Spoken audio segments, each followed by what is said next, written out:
I suppose if that was the first time, maybe it was for somebody here, but suppose that was the first time you had read that chapter together, Revelation 16 that we just read. I'm sure for many of us it's words we've read many times over perhaps many years. But what impression perhaps would we be left with? What would strike us?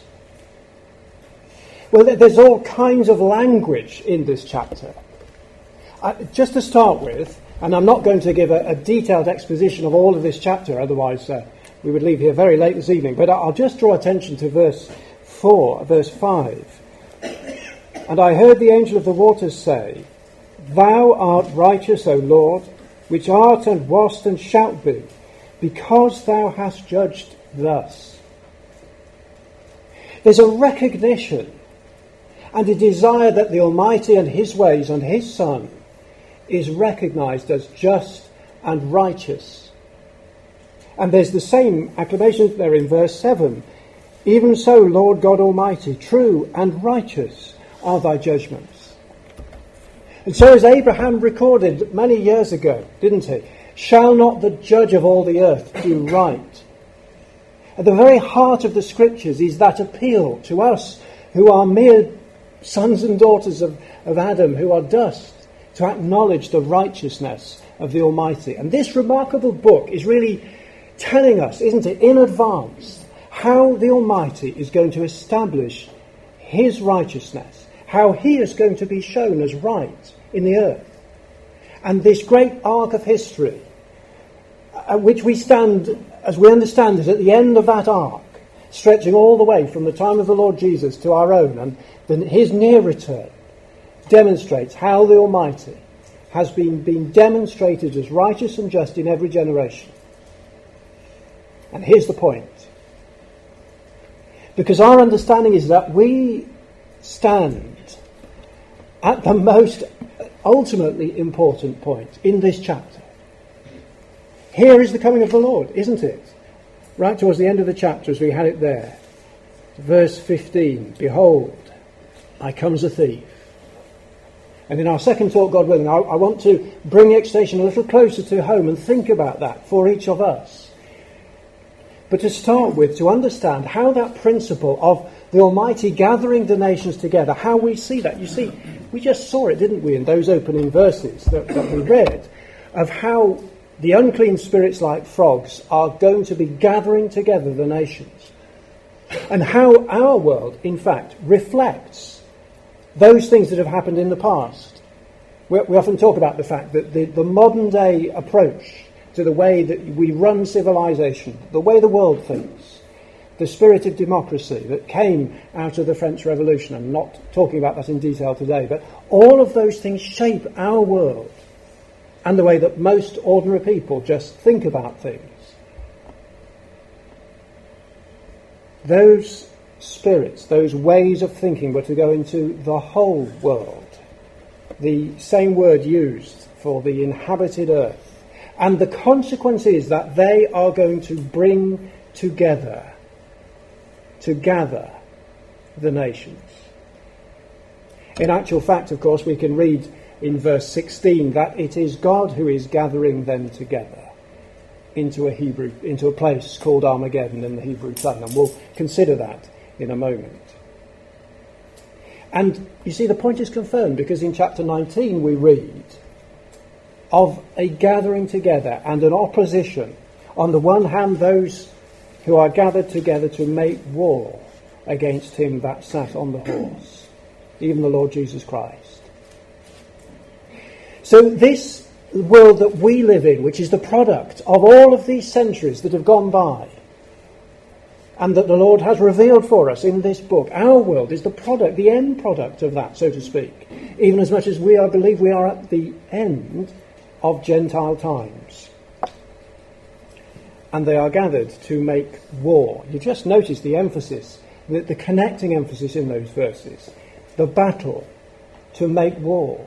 And as we shall see, the idea of Armageddon is that point, that ultimate point, where on the one hand humanity and its own desires and its own perspectives is pitted against the Almighty and his will and his declared decree. So the nations are being gathered together. And to understand this perspective, I want to go back to the Old Testament and some well-known passages for us. Joel chapter 3, and just think of them and help to use them to put that Revelation reading we just saw in context. So let's start in in Joel chapter 3.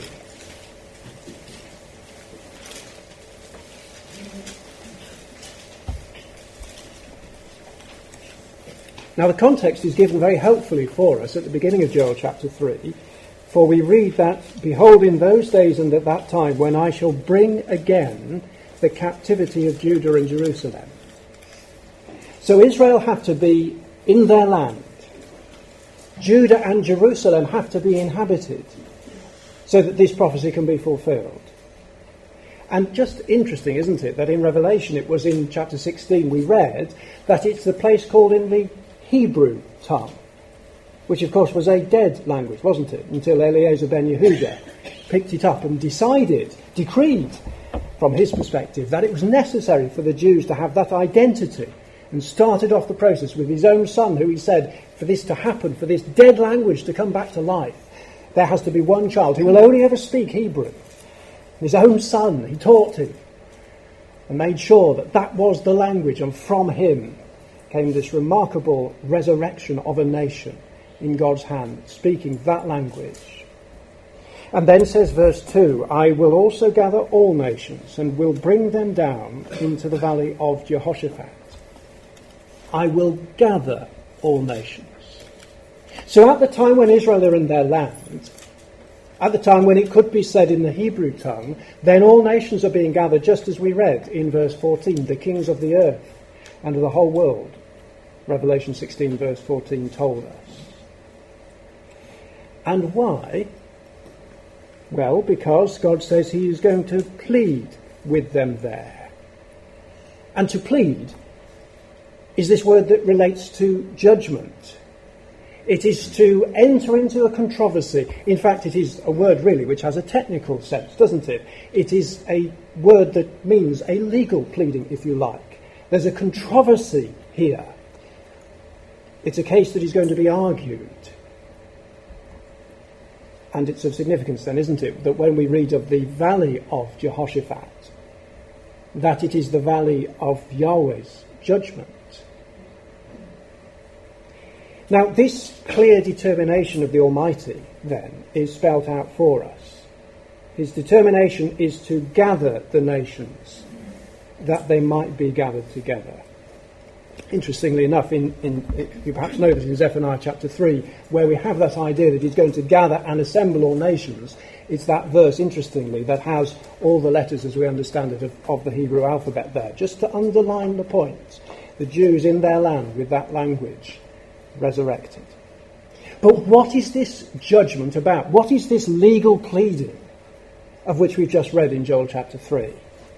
Well, let's just read on a little more, because here, if you like, is the charge sheet. Here is the description of what it is that the God of heaven is going to argue, is going to fight the case about.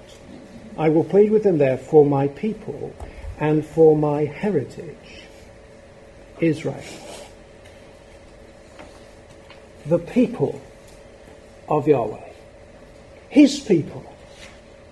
The nation founded on the faithful man Abraham, who the Almighty drew out of that land.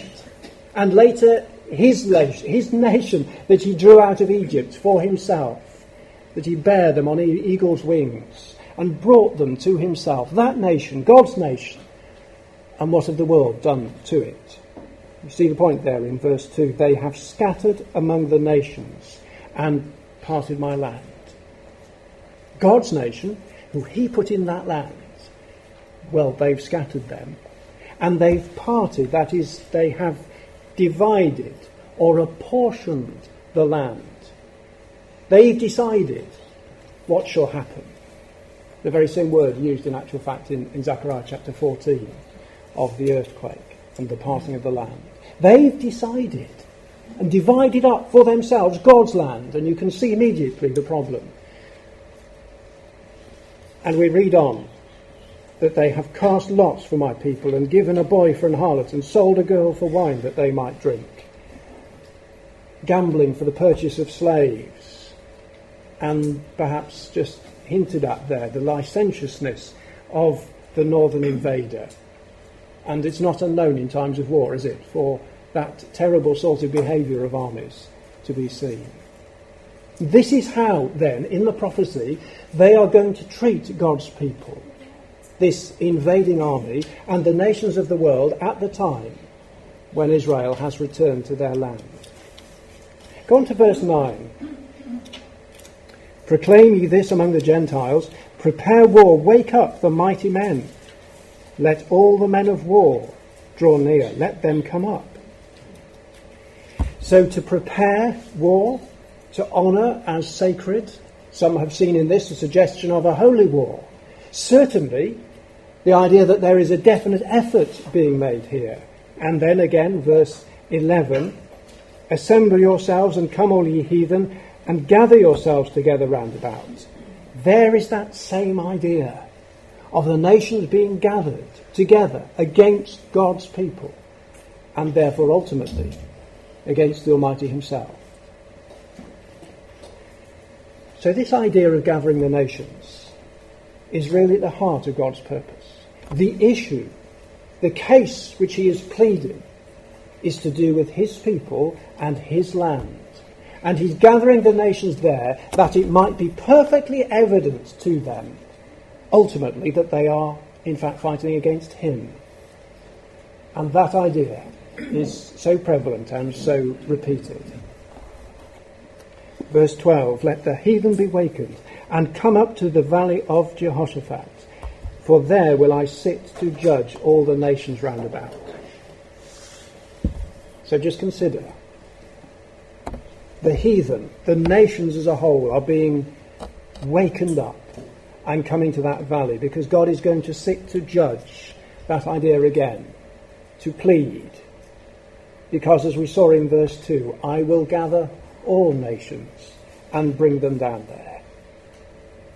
This great challenge is all about that which the nations have to learn. We started off with the righteousness of God, that all the earth might come to understand what he views as right.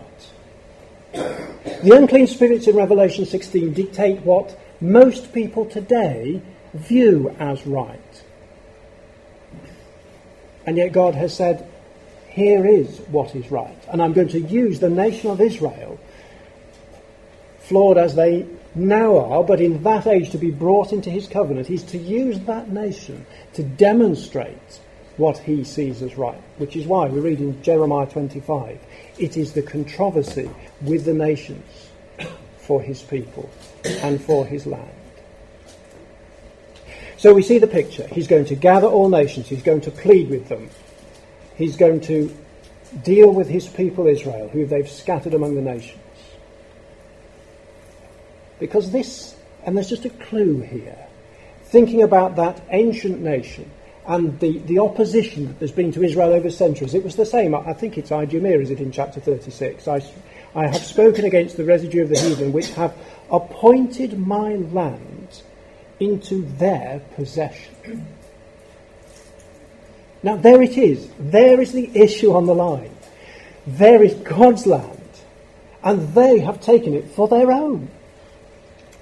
I mean, it's supreme irony, isn't it? You think of all the countries of the earth, and God says, that's my land there. That's the one I've chosen.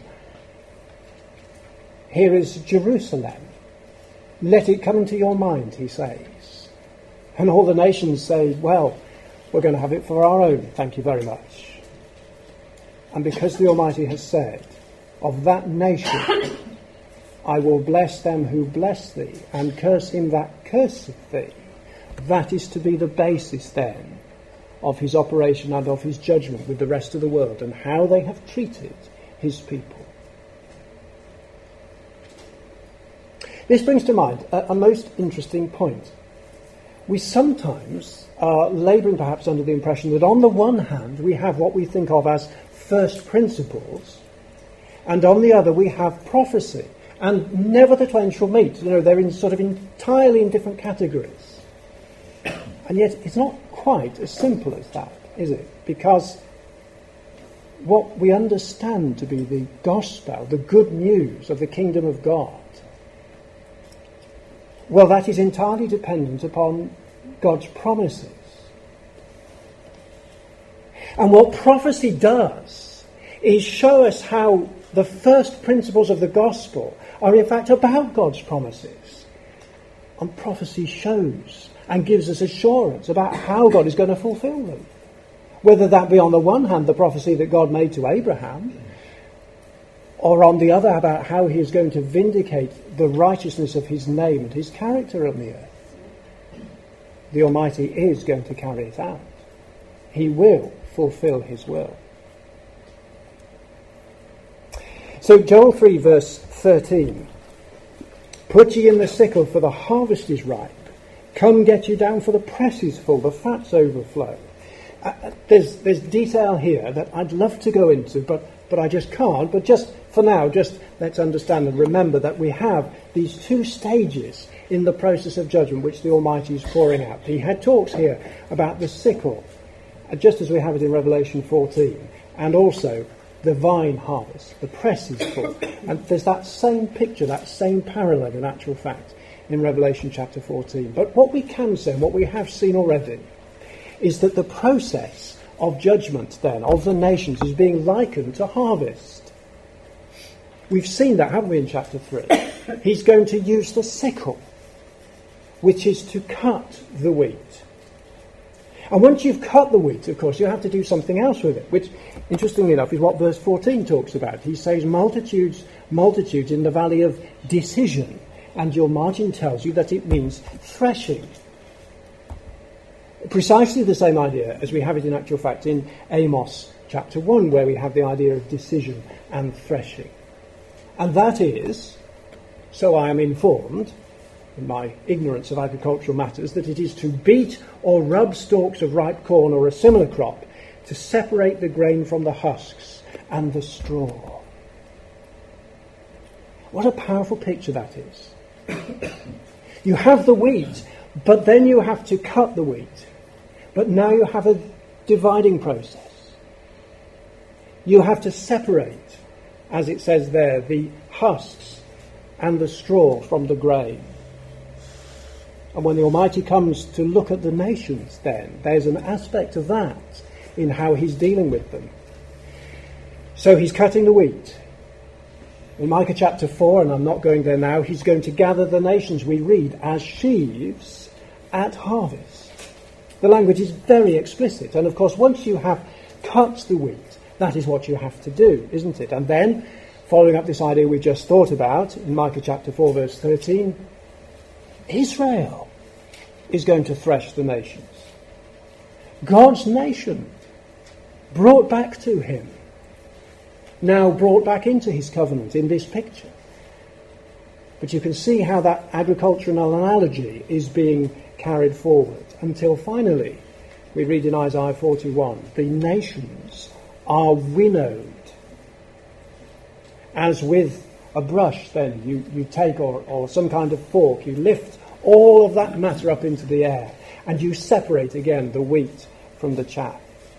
Just as in actual fact you have that picture in Daniel chapter 2, where as the stone grows to fill the earth, the chaff is blown away. So this is God looking at the nations of the world and determining amongst them where his judgments lie based on how they have treated the nation of Israel.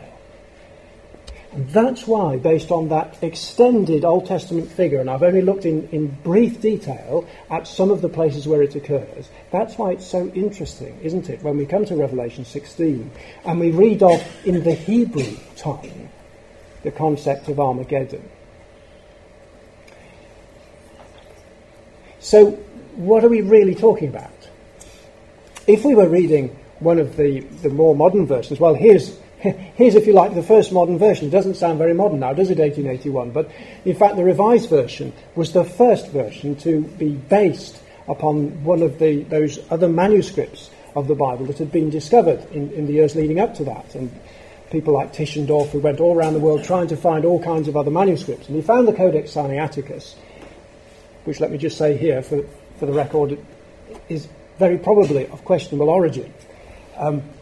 And is not really helping us here, because it's telling us and giving us an interpretation which, as we shall see, is a little unhelpful. It's called in Hebrew, apparently, Armageddon.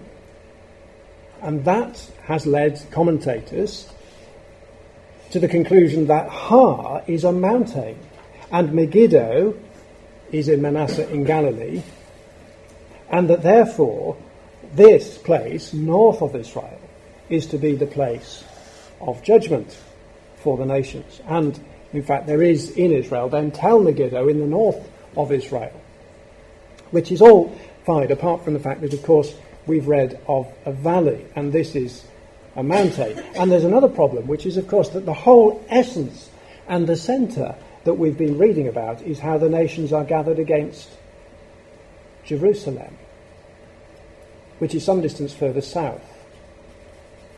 Now, there's a lot more in that subject, and Brother Thomas had some most interesting things to say, which are broader perhaps than just that. But for now, let us at least acknowledge that Jerusalem is ultimately where there is this battle, or in that vicinity. And the valley of Jehoshaphat in 2 Chronicles 20 may well be related to that. We just notice that from the very beginning of Jerusalem's existence, the idea of threshing has been associated with it. Isn't that interesting? The very place where ultimately Abraham had to offer Isaac, and the very place where David bought that threshing floor, was the place that the Almighty had appointed to establish his temple. The place that God had chosen for humanity to understand the righteousness of his ways. And that's why then, so when we think about this idea of Armageddon, that you can see how we've established from the Old Testament the principles of the nations being gathered together. It would not come as a huge surprise, would it, that the Almighty is referring back to them. That when he gathers the nations to settle the issue of his people and his land, that he uses the same analogy. And that the Hebrew word, in fact, is not telling us of a mountain at Megiddo, but rather of a heap of sheaves. And as you see there, the use of that word, as Boaz slept on the heap of corn, a heap of sheaves in a valley for judgment.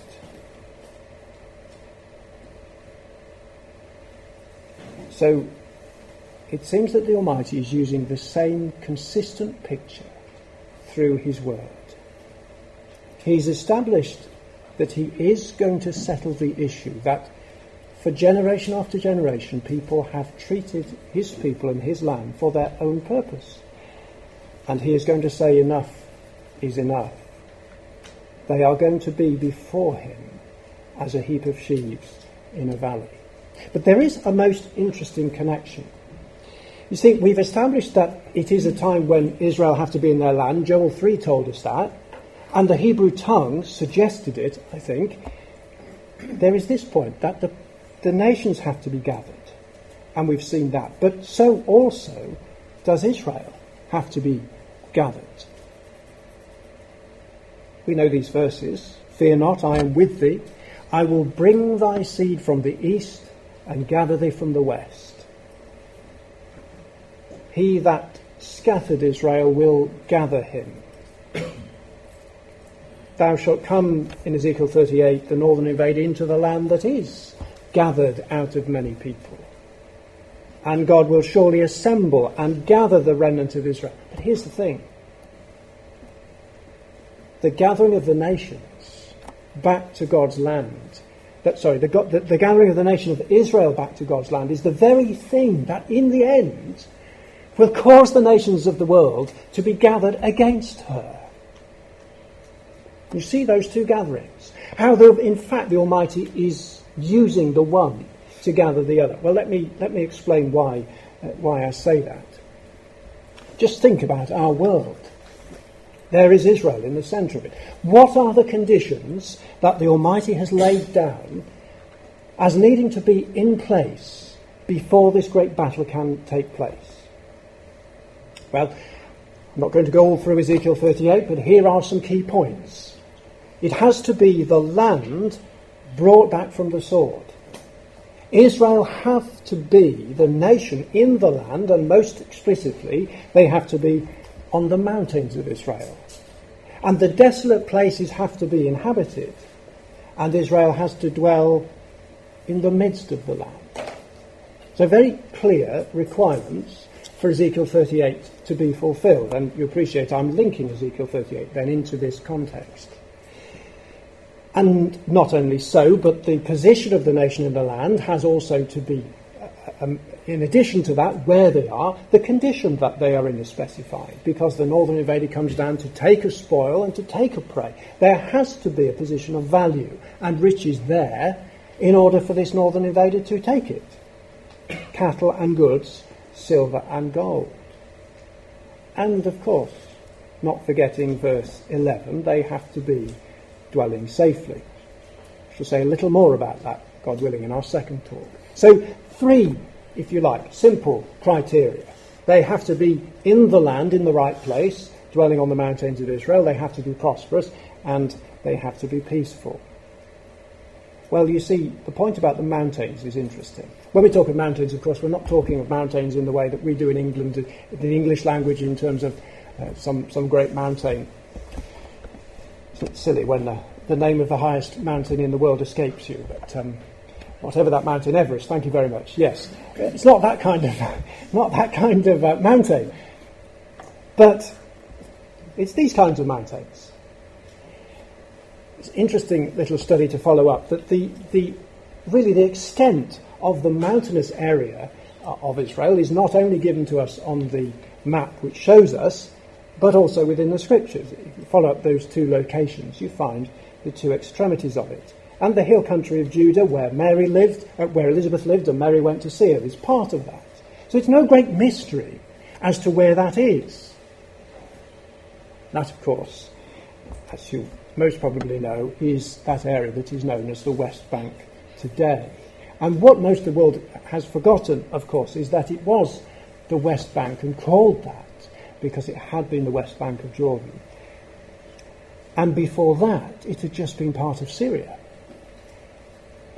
And Israel, of course, took it by conquest in 1967.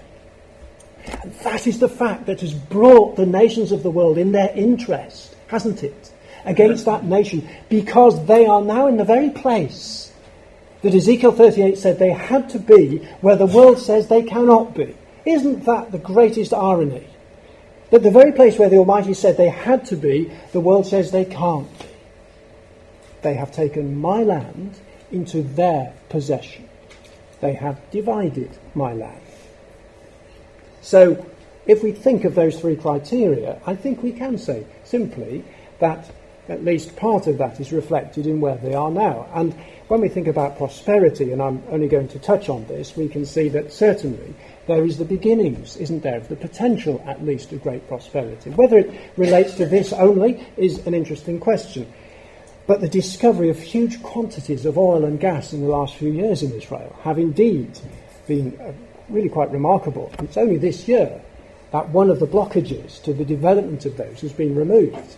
We read in June that the owners of Leviathan, one of the biggest of those gas fields, has finally begun to get past these delays of years by political, legal and regulatory wrangling. The last obstacle to developing the field was swept away last month when the government approved the company's 2-stage plan to drill a total of 8 wells. So they're on the move, and there is vast potential, and in the other surrounding nations as well. So prosperity, there's certainly the beginnings of it, if nothing else. And the dwelling safely, well, we have more to see on that, I think. So how does the world think then of Israel in that location, in the very place where God said they had to be? Well, there is quite a well-defined movement which is known as BDS. BDS stands for Boycott, Divestment and Sanctions. And what it's all about is trying to delegitimize Israel in that locality, that they should not be there, and therefore anything they produce, the other nations of the world are being encouraged not to buy. So that the definition of the boycott, divestment and sanctions movement is, well, a call against Israel until it complies with international law and Palestinian rights, which in short is that they shouldn't be where they are in fulfillment of Ezekiel 38. A truly global movement against Israeli apartheid is rapidly emerging in response to this call. Now, to anybody who lived through the 1980s and 90s, and I'm old enough to have done so, then, of course, the word apartheid has a particular ring, doesn't it? The position in South Africa in which blacks were discriminated against. And it's a very powerful and emotive term to apply to the situation in Israel. So much so that the leader of the BDS movement, a man called Omar Barghouti, has made this interesting comment. We are not there yet, but we are reaching our South Africa moment. In other words, that in his and their attempts to convince the world of the illegality of Israel's behaviour, and by the way, it doesn't mean that we need to approve of every single thing the Israeli government does. That's not our beef. We are not a political movement. We are simply drawing attention to the fact that God says they need to be there in that land to fulfil his prophecy. And by the way, we know also that the media is less than just always in their reporting, but we'll leave it there. Now, the South Africa moment. You see the power of this. If they can convince the nations of the world that this is the state of how things are in Israel, well, then there's a power to it. Lessons learned from the South Africa boycott. That's the understanding. By the way, it's got nothing to do with the fact that that same gentleman goes to Tel Aviv University. Right? Anybody knows anything about apartheid just puts that in context. He's been queried as to how that can be possible, and he has his own answer for that. But there we are. So, the point is, I said, that the fact that Israel was gathered to their land would be a factor in the nations being gathered against her. We're beginning perhaps to see how that could come about. The nations don't think she should be there. And so when we think of those things that the Scriptures lead us to expect prior to the coming of Christ, well then we'd expect, wouldn't we, that the false prophet would be a mouth speaking great things. And he's had a few things to say about this very issue. When in 2014 he met with the Palestinian authorities, he said the time has come to forge a peace which rests on the acknowledgement by all of the right of two states to exist and to live in peace and security. It sounds all very fair, doesn't it? Two states to exist. That can only be just and right. Peace must resolutely be pursued, even if each side has to make certain sacrifices. And it sounds a very even-handed kind of response. Interestingly enough, on the same occasion, he also said that he expresses his appreciation for the efforts being made to draft an agreement with particular attention to religious freedom. Respect for this fundamental human right is in fact one of the essential conditions for peace, fraternity and harmony. So these three great principles of our modern world, which arguably are the three unclean spirits that shaped our modern world and came out the great events in France in 1789 in the French Revolution. And I know that's a whole story I haven't explained, but for now let's just accept that that might be the case. Those are in the mouth of the false prophet, can you see? The liberty and the freedom, the fraternity or the brotherhood, and the equality is there, just as Revelation 16 requires it to be. But that's not all, because the holy places must be perpetually maintained. That there is an interest in the very place which God has said is his own for the nations of the world. And they must be maintained perpetually because we have an interest in them and all who want to visit them. Jerusalem will be the city of peace of the three regions. And look at this, everything is negotiated. All the territory, also the relations. And whether, I've missed out a bit, haven't I? Sorry. Whether it when it's negotiated, there might come forward this part, it will be capital of one state or of the other. It doesn't matter, as long as the holy places are protected. So the significance there, if we boil it all down, it seems to me is this. The right of two states to exist, each side has to make certain sacrifices, whatever they might be, and by the way, Israel's really had their own way for far too long. And the rights of the Palestinians must be respected, but God says, my heritage and my land. So you can see that the scene is being set, isn't it, for that conflict. For man to say one thing and for God to say another, as his declared will and purpose. What then of the northern invader and his allies? Because many times, isn't it, 5 times in Ezekiel 38, they are mentioned. You might just remember back a few years to the problem in Ukraine. And the problem was that Ukraine had to choose between the EU and the EU. And you might think at first that I've been careless on my slide, but I haven't, I promise you. The choice for Ukraine was, do we go to the west or the east? Do we go with Europe, the European Union, or do we go with the Eurasian Economic Union?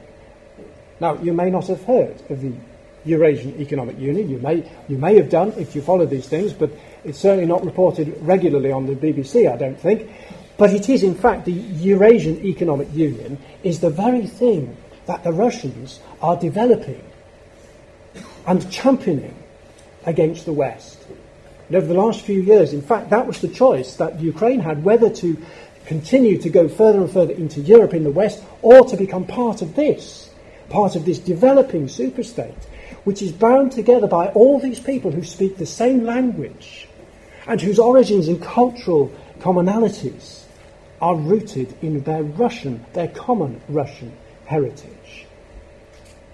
So much so that you could add to it the disputed Crimean Peninsula, of course. And that is what Putin is developing into a force of itself. It rivals in structure, by the way, all the sort of the ways that Europe has developed. It has its own commission and everything else. Only last week there was a meeting of a discussion club which took place in one of the old socialist republics, I think, that actually had a group of discussion of people from all over the world. They were there, American professors there, and Putin was there as their guest of honour, and answering questions, open questions from all these attendees for over 2 hours. It was quite extraordinary. You can see it on video. And the question was asked, what and who will be the main subjects in the chapter that will come after the one on the Putin era? What should be done so that the next chapter is not titled The Time of Trouble? Whether he was subconsciously quoting Daniel or otherwise, I don't know. But it's just interesting, isn't it? The idea that, well, after you, then, Mr. Putin, what happens? And just see what he says. Or what's your legacy, rather, is what I should say. It's the great thing for world leaders. And here's the legacy.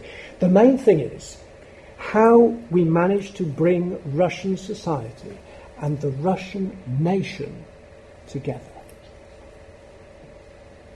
So if they're to be brought together, then they're not yet brought there. And his great goal and his vision is to do that. You can see how he's begun to do it. And the end of that paragraph, to unite everyone towards achieving the national goal. And you can see how he's done that, can't you? There was Russia through my younger years, through the 80s, when it was just a hulk of what it had been, and the army rusting away. And the world has woken up to the uncomfortable fact, hasn't it, over the last couple of years, of tremendous power and determination that there is there. Such that we read only this week of the concerns of the security leaders of our nation, increasingly aggressive Russia, a growing threat to the UK. Of course, it was denied it was nonsense. It's everybody else who's a threat, but interesting.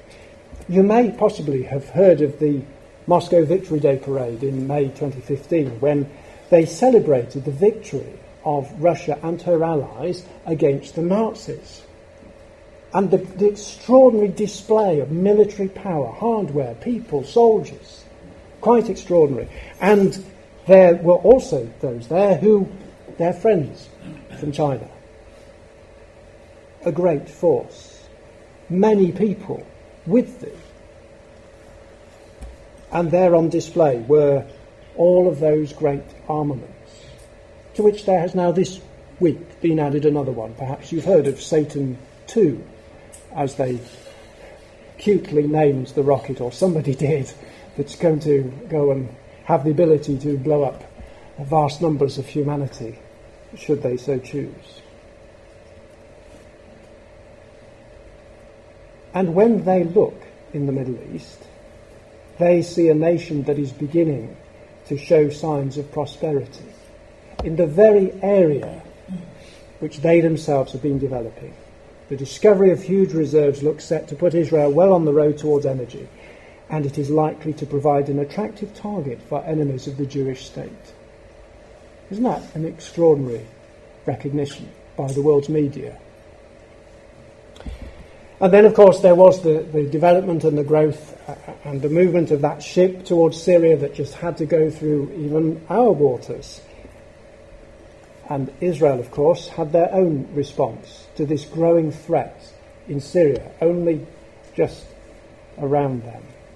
Israel panicked by quantity of Russian presence, weaponry in region which dramatically hamper IDF operations. It's worth just getting the point of this. The Israeli Air Force and Navy were used to flying and sailing wherever and whenever they saw fit. But since Russia began to intervene in the Syrian civil war last year, things have changed. One particular worry was the impending arrival of that ship. I know the media laughed at it because it has to have a tug with it in case it breaks down, but look at this. The force has anti-submarine capabilities and boats with a wide range of missiles for aerial photography and intelligence gathering. Israeli defense officials admit that the Russians know about every movement Israel makes in its air and sea space, as there is no way to elude Russian radars, and thus Russia has been able to collect massive amounts of information. So the gathering in Syria has provided Russia with the very ability, apparently under the means of trying to wipe out enemy number one, ISIL.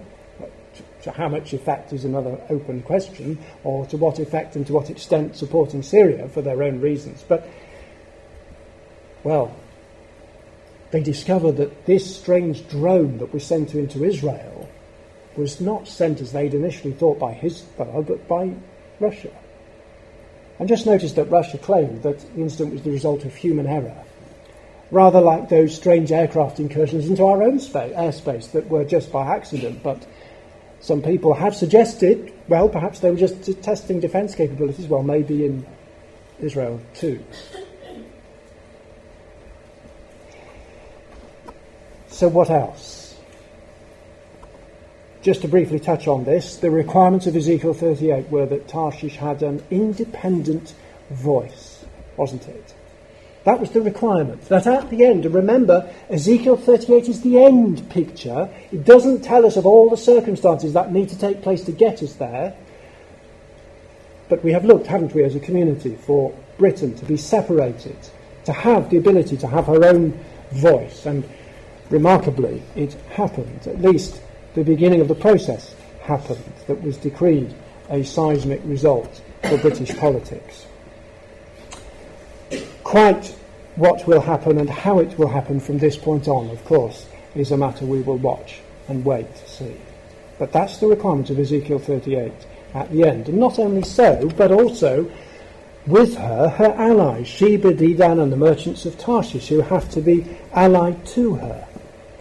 And there is just this interesting comment that was made in June of this year, the observation that one consequence of Brexit could be a further deepening of UK relations with Arab states, and increased bilateral trade, particularly with Saudi Arabia and the Gulf.